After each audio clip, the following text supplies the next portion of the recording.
But in the beginning, I didn't have any clout or fame or edification for myself, so I had to go with undercover experts. I never really thought about the fact someone like, not to throw someone like Kim Kardashian under the bus or whatever, but what I found is like people are like, oh, she's famous for nothing. Why does she have so many followers? Well, she did something. There's always some value. She's providing value to her followers in some way, even if you can't see it initially on surface. So like that is a good definition of product.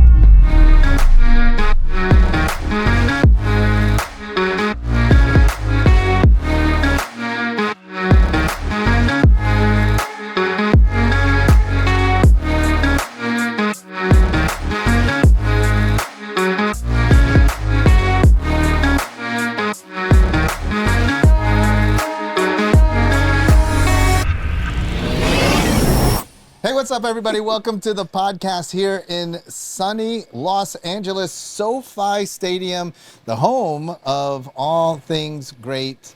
Well, most things great. Mostly David Meltzer and all of the wonderful activities that we get to share with him. And amazing guests like our guest today, Nick Fisher, who is the co-founder of Agexa. That's yes. Right. If all of you that were wondering, how do you say Agexa? Or what is Agexa? Well, we're not there yet. We're just on how to say it. It's the number one question I get asked. Yeah, what is it? What is this word? Is I say Agexa, but most people do say Agexa. Agexa. Yeah, I don't know if I was going to go Agexa. It's sad that that's the number one question I get asked. Normally, like a lot of people. What does it mean? No. I thought immediately, what does it mean? Yeah, I want to know what it means. It does have a meaning behind it in the story. So, are you guys familiar with back in the day that one guy? He Google expired and he sold it back for like $100,000 to Google after the domain expired. Oh. I heard that rumor. Okay. Is that an urban myth or is it real? That's a good, I never really looked into it, but it was so influential at one stage in my career where I was looking at expired domains every day and just being like, I'm going to be the person who sells back Google the next time it happens. So there's a website that you can go that actually just lists all the expired domains in real time as they roll off. Huh. And I never got anything valuable, but I did see Agexa.com and I grabbed it. And this is before I started someone my had business. It before you? Yeah, someone had it before Somebody me. else named it, right? Okay. Yeah. Someone else had it before me, and it's very rare where you can get a 5-letter domain, a .com, that actually has some linguistic sense to it. So it's one off Alexa.com, and I was like, you know what? I can say that word. I'm going to make something of that someday, and that's it. What if the originator doesn't say it like that, and it's like Agexa? You know what? If this interview, if we can track down the original CEO and founder of Agexa, please reach out to me. My name is Nick Fisher. Know. Yes, that would be amazing. Might have been we start a Agexa. TV show Agexa. tracking down the original owners of domains. That'd be cool stories, right? No, that would be so sad. Where are they now? I hope he or she is proud of I it. own the.com. Well, let's start there. What exactly is, once you had acquired the domain, you had to build a company. Yes. Yeah. Around the 5 letters. So Yes. what is Agexa? But yeah, and then the company actually came 3 years after. At the time, I was at a company called consulting.com. Oh, I spent a whole kid you not, $2.99 no one has on ever the started domain. a company like this. Okay. Where I just bought it and I was like, I'm going to do something with this someday. That's great. That's a great way to start. So you were working, you own this domain, Yeah. and then there's this moment you were like, I have it. Yeah, I was like, it just makes sense for this type of company that I'm starting. And while I was I helped, I was employee number one at a company called consulting.com. We helped coaches, service providers start their business. That's a good domain, by the way. If that It inspires, is. let me know. Yeah, I was big gonna it ask if you had that domain. No, 'cause that's but probably worth a lot. the entrepreneur who bought consulting.com from Sam, the founder and CEO who owns consulting.com, or did, is here in LA. You guys should have him on. His name is Rian. He has a really great business, and we have similar models actually. So shout out to Rian. But yes, it came apart. I didn't know what I was going to do with it, and when I left consulting.com, I was super passionate. I'm super passionate about experts like yourself, probably all of you guys here. Like, if you have a certain productized knowledge in you, whether you know that you productize it or not, and I love nothing more than putting those people on and because there's a lot of kind of, jabroni fake gurus out there. We won't say any 19-year-old life names. coaches? 19-year-old life coaches, which occasionally you can run into a 19-year-old life coach that knows something About social oftentimes, media. Yes. Right. But not about life, Not bro. about I'm sorry. I'm life. 56. Haven't had a lot of runway It took yet, me a long right. time to know Yeah. this Not a much lot of about life. runway. Yeah, our industry has a lot of them, but we put a lot of I take a lot of pride in putting on the right types of people, because I had this marketing skill set, and I love education like more than anyone. To the point where I'm always looking for who is the world's best person in this niche, and can I help them teach what they love? And that's like, if you guys had Matt on earlier today, that's what we saw in Matt. We probably interviewed or looked for over 20 different people to teach that specific niche. Wow. We gauge educational demand. We have a bunch of fancy tools that I've created in the background that basically are like, cool, during COVID, like people want to learn sourdough bread, how to make sourdough bread. Like people want this, people want that. And then we go out. The difficulty in our model is actually finding the right influencer or person of talent or expert, because as you guys know, fame and true expertise don't always go hand in hand. Sure. If you have both of them at the same time, please send those people to me. Those are like my favorite. They make life easy. But we've made a name for ourselves being the ones who find the undercover experts, so to speak, and then bring them to the masses. And in that respect, one of the things that I found in all media brands, let's say, one of the advantages that all three of us, I think, hold as a capability is the ability to actually articulate what we know. So beyond being famous, because I represented a ton of famous people, that could not articulate what their expertise was. And that is very common. And in your business, how essential is it to not only have an expertise, but be able to articulate it, like the clients, like Matt did an extremely good job of articulating what he does. Matt was polished, and he just came like better than most people, like when we found him. And we've gotten more picky now that we've had some track record of success. It used to be my co-founder, Josiah Grimes, who's not here, but he was original brand number one, and he was like the literal definition of true expert. He was flipping more homes in Arizona than anyone, but no one knew him. He like didn't want to be famous.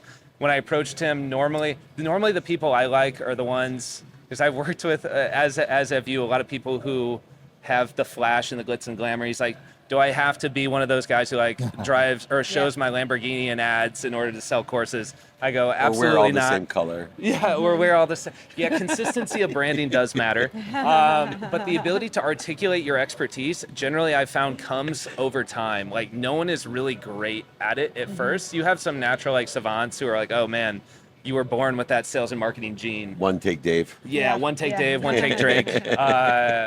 I try to one take stuff too as well, but you get there just by repetition practices. I'm sure you have too. So no, it's not essential, but I do like it. It speeds up years of kind of the process if you can communicate and articulate. But the people that I've gotten myself in trouble with are the ones who can articulate what they're good at, but they're good at so many things. We have a really hard time niching down of like what exactly you're going to teach. They're like, well, I could teach this, or I could help people with this, or I could help people with this. If you lack the clear vision of who you want to help, like specifically now, because to me, I'm like, okay, we can do all of that over the course of our career together, but let's start like somewhere, and it has to mean something to someone. And the only time I've really screwed up with super talented people, it's when I'm like, okay, I'm going to try to be everyone to everyone right off the gate. I think this is a really important point that you bring up, because I feel like so many of the experts out there, the ones that are the most knowledgeable, have done the most research, get the best results in their profession or their industry, are the quietest, right? And they're the most unknown, and they're hard to find. So number one, how do you find them? And then number two, how do you actually help them break out of their shell? Because like you said, they're much like the guy in Arizona that's like, I don't know that I want to do this, right? Yeah. I'll tell you guys how I'm doing it, but honestly, it's the hardest part of my model. You guys might be better at that than I am, because we're really good at gauging the demand and then building a list of like finding a bunch of different people. Then actually connecting and deciding is tricky, because you're right. You're like, do you go with like, how far do you go to unearth these people? Right. I don't know if we are, in fact, like finding the best in the world. Right. So what I always use as the heuristic is, are you the best in the world? I'll ask them that directly, or do you desire to be? Like, I'll take one of those two answers.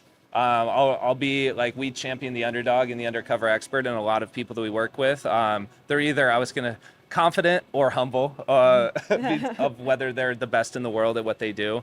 But yeah, we certainly gauge that and then do our due diligence the best we can. But yeah, as far as like our actual process, we're really good at finding the demand of the actual niche itself. The expert still eludes us sometimes for a while until we find them. So it can be years. Like I'm still waiting for whoever wants to be the next Dave Ramsey for the next generation of like personal finance. That's the biggest niche that I've yet to find the right person. So a lot of times I just have these industries in the back of my head. And I'm just waiting for the right person to publish because I've learned life is too short to work with bad business partners or ones that. It's My like, next book, man. Don't do business with dicks. Yep. Yeah. I will be. Just sold it. That's what I'll- I'm an expert I'll in. buy it today. Doing It's business free with for dicks. $3. Oh, sorry, guys. I'm kidding. I used to. I don't. Hey, we're in business together. Yes. So I'm gonna That was pre-order. You're not in my book. Pre-Sean and You're Lacey. the pre-Sean and Lacey. Lacey. That I was gonna say you're the yeah. you're the ending chapter. Yeah, the last And one. when I you know. learn these lessons, Yeah. these are the partners This you're is gonna who have. But That's it right. feels so good when you finally get it right. All right. I like. Yeah, because for a while I underestimated that having a business partner is like having an additional spouse. Yes. yeah. Oh, 100%. And Or when- actual spouse. or an actual spouse. Yes. Like you're either work spouse or actually you get in business with who you marry. And Absolutely. breakups are like divorces. We tell our They clients are. that all They're the time. painful. A partner dissolution is just as bad and sometimes worse. Yeah. Yes. Yeah, because it's like dividing up the kids, dividing up the business assets, Oh. or like. I'm yeah. curious too, like what other areas? Like I'm in a mid-market media kind of blitz myself, just from the people that I know. And I don't build brands like you do, so I think it'd be a perfect marriage. Yeah. But I see things like how to take a company public, how to get a job in sports, how to utilize AI as an entrepreneur. Like Ooh. right, these are the ones that I've come up with, but I don't have, it's not my Ooh. main business. Yeah. For you, what have you seen as being like besides the Ramsey one, which I agree with, by the way? Is there something else in entertainment that's more like American Idol like that's more mass? There is like there's two ways to go about it. You can either tap into existing demand, or you have such a good like quote unquote Steve Jobs sense about what the product should be that you're like I'm Yeah. going to create my own demand here for it. Between those three that you listed, can I send you like a more in-depth Yeah. like report of all those niches? Yeah. So we monitor. The coolest thing that we do at Agexa and New Reach is we monitor over 20,000 courses out there on the web. It used to be every week, but it was getting expensive. It costs us like $75K a year to run this like Yeah. web crawling across all of these that we found. So we do it every month, and then I rank the niches. So like right away, like AI and automation and people, that's such a huge demand for Right. right now. There's a lot of fear, some warranted, other maybe not so warranted, or it's further away. But regardless, it's causing people to be like, I don't understand this current world that we live in. How do I leverage AI in whatever type of job opportunity I am in order to like learn a valuable skill that will actually be worth something in 20 years? So a lot of people are looking at their industries. We always talk about like, is there any industry that AI isn't going to disrupt, at least eventually? Some are more prone to like initially than others. Yeah. And it's like, dang, I'm having a hard time finding ones that are completely safe, it's a especially once tool. robotics gets there. Yeah. Yeah, exactly. So like that is definitely in demand. And then what were the other two that you were considering? How to get a job in sports, How to get a job in sports has demand for sure. and then it's not as how to big as take a AI right company now. public. And how to take a company public. Let me think on that. I can't I think have of any mine comps too. right I'm like, off. I'm Yeah, gonna what is have it? to What do get you mine. What do you got? What do you I'll got? look No, up I'm any curious. of these for you What do you got, guys. Lace? Yeah, Longevity and biohacking from a female's perspective. that definitely has a ton of demand. I know an expert, Yeah, like the female. and she can articulate value. Yeah, Right. exactly. Yeah, no, like I love. We should have further conversations on there. I'm curious your unique perspective on it, or like Absolutely. your guys' all unique approaches. Typically, how these conversations, I'm like, great, you're an expert. You want to be the best at it, or you currently are the best. What is where do you see people getting it wrong, or where are people screwing up right now, and how do you solve that problem? Okay, so once you discover the expert, Yes. your particular expertise is in marketing and selling that brand. Go-to-market strategy. Yeah. Most experts, that is actually the opposite, because they're like, I'm really smart about this thing, Yes. and I don't want to. And we talked about that a little bit. But in your model, how do you elevate these brands? And one thing that's very interesting to me, I also want to know as a sub question to this, ethically, you've discussed this, but do you ever think like, what if I'm being tricked? What if I'm elevating this person and at the end of the day, they actually don't know what they're talking about? Yeah. You find you find that out pretty quickly, like Okay. within a month or two, generally speaking, because they actually can't help someone get to an outcome. And so but you don't know for sure. Like there's certain niches where I can do the due diligence, and I'm like, okay, I can suss this out. But to let you guys know, this we fail about like 50% of the time when it's go to market Really? historically. Yeah, like Wow. of the 10 plus brands that we have like in our collection or partners that we have, Matt being one, Matt doing well, thankfully, but you never truly know. And that's one of the, I think that's one the of the variable flaws. is the other person. Right? Yeah, like a lot of people have asked me on other podcasts, I'd love to get into what you do. I'm like, don't, it's really hard. I underestimate the difficulty. Looks easy. Well, that's why I got the ideas, but I can't Yeah. do that. So I'm like, But I help me. appreciate the honesty around that because it is difficult to elevate a brand. And Yeah. like we know how hard it is to elevate a brand, and then once it's elevated, sustain it there as well. Well, how do you have To the sustain it. patience to do it? Because even Yeah. knowing Matt's talent, for example, and I get why Yeah. he's successful, it's also a long game. Yeah. Because I don't care how good you are, especially the unknown talent. Yes. It's a long game before you build a big enough community to be successful to have a vending machine. It is, and you guys are catching me at like me reevaluating the business model. Thankfully, right now, like I have the ability to connect with people like yourself, where there's less risk now. If I launch them, it's going to be. But in the beginning, like I didn't have any clout or fame or edification for myself, so I had to go with undercover experts, and I like those people better. But these days, like I want both. I want the people that are experts and already have some built-in distribution or following. To me, like that has become the new definition of product market fit, or like I'd never really thought about the fact someone like, not to throw someone like Kim Kardashian under the bus or whatever. She doesn't care. But it's a good, okay, yeah, she doesn't. Right. She'll, I hope she sees this one Right, day. exactly. Me too. And I hope she posts it Yes, more likely but, for you. exactly. But what I found is like people are like, oh, she's famous for nothing. Why does she have so many followers? Oh, she did something that's I've aligned learned with my that- specialty. That's how she got famous. Yes. Yeah. Like, right. Like there's Like, always right. some value. She's providing value to her followers in some Yeah. way, even if you can't see it initially on surface. So like that is a good definition of product market fit. Otherwise people wouldn't be following her if they didn't have value from Yep. value from her at all. So I'm over that now. That used to be a bias early in my career. Is like, okay, if they have X amount of followers or like surpass millions and millions, I'm like, there's no way they're probably still good at the thing that they taught about. I've been proven wrong many a time there. Of course there is, like, there's definitely some people that are there and haven't been good for a while. But in our space, teaching a course, you have about a 1.5 year runway where you can pretty much pretend for a while and then people find you out and you betray trust with the community. And like for Matt or all of our other brands that we track, the number one metric we track is student outcome or student success rate. And you have kind of the explicit promise of the course that you're in. You're like, okay, if it's something like bookkeeping, it has a financial outcome, very easy to ask and measure that success rate. But then you start to see it over time. And those are the brands that we end up parting ways with. So like when I say brands don't fail, typically it's like business partner issue is reason number one. Either it's not making enough money for us, it's not making enough money for them. Those are the two probably number one and number two reason why things dissolve. It's very rare where we don't. In fact, we've only failed from a financial perspective once or twice where it just like the numbers didn't work. Because if someone has the like at least the aura of expertise in the beginning, you'll always find a few people normally because we gauge demand so well. But then after that, the scale up is where you get stuck. Yeah. I love it. Yep. So in any business, though, to be so vulnerable, I love the fact because I think it adds more credibility than anyone I've interviewed in a long time. Because to say like, hey, 50% of these work, in that vulnerability lies the fact that other people won't be attracted to it Yes. as well.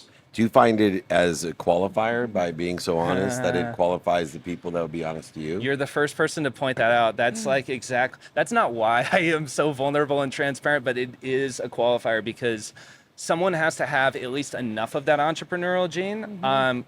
Have you found this too? Like when you assume that any sort of influencer person who has status, you assume that they have like a ton of entrepreneurial tendencies, and that's not always the case. Yeah, there might be a model They might, right? Like, and or funny. yeah, maybe that was obvious to you guys, but it wasn't obvious to me at first.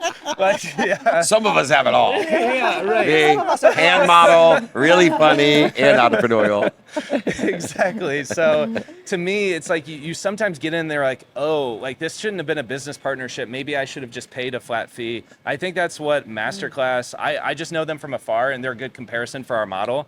Masterclass did the smarter thing, maybe from an overall valuation standpoint of like raise money, go pay experts in order to come in, and then you don't have to do equity splits. Then you don't have to like cross your fingers. You're going to need Yeah. Matt to take care of the accounting. There you go. Absolutely. Yeah, I know. It's a Exactly. partnership. Yeah. Well, I absolutely love this model. Last question I have. A record producer always has people that are like, listen to my music, listen to my stuff. Yes.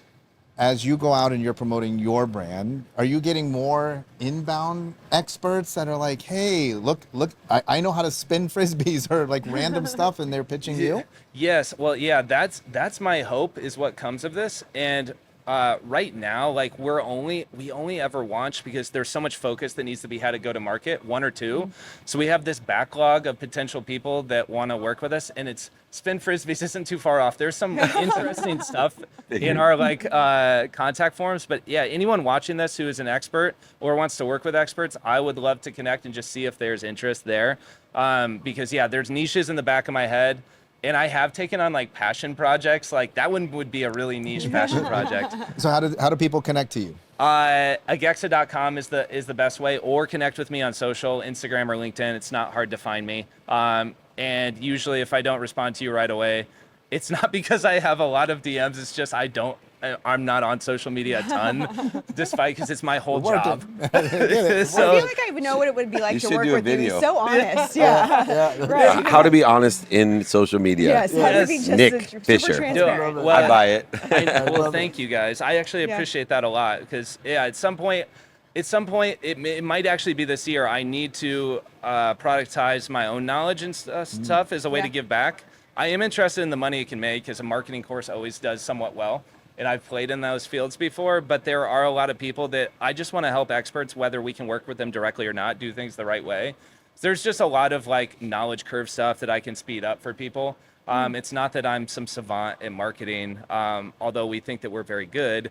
But we do have, like, I've done this for just 10 years now, and it's the only thing I want to do until I die is just, I love working with experts. I love sharing their knowledge with, it makes me feel happy at the end of the day when I think about my life's mission of like retiring, if I ever do, of just like, oh, like you want to learn this, I have someone for that. Like, Well, you can oh, take you my want to learn video- this, I have someone for You that. can take my video course on how to Yeah, repurpose, not retire. There you go. It's a very popular one as well. Do It's you a- have? Yeah, I do. I would, and is Told is, you. is the I'm book telling you, is, there is we the go. book really Oh, for yeah, pre-order right now? Oh, I I bet literally I'll just learn sold so it. much from that. People love the title. I promise you, it's very valuable. It love cost me it. about Yes. 100 million in losses to learn that lesson. So, how about this Yes, course in that's- dummy tax? There you Take go. the Dave Meltzer dummy tax course. I'm one of the biggest You. dummies over the last 35 years. You don't have to I pay can it. teach you not to be a dummy.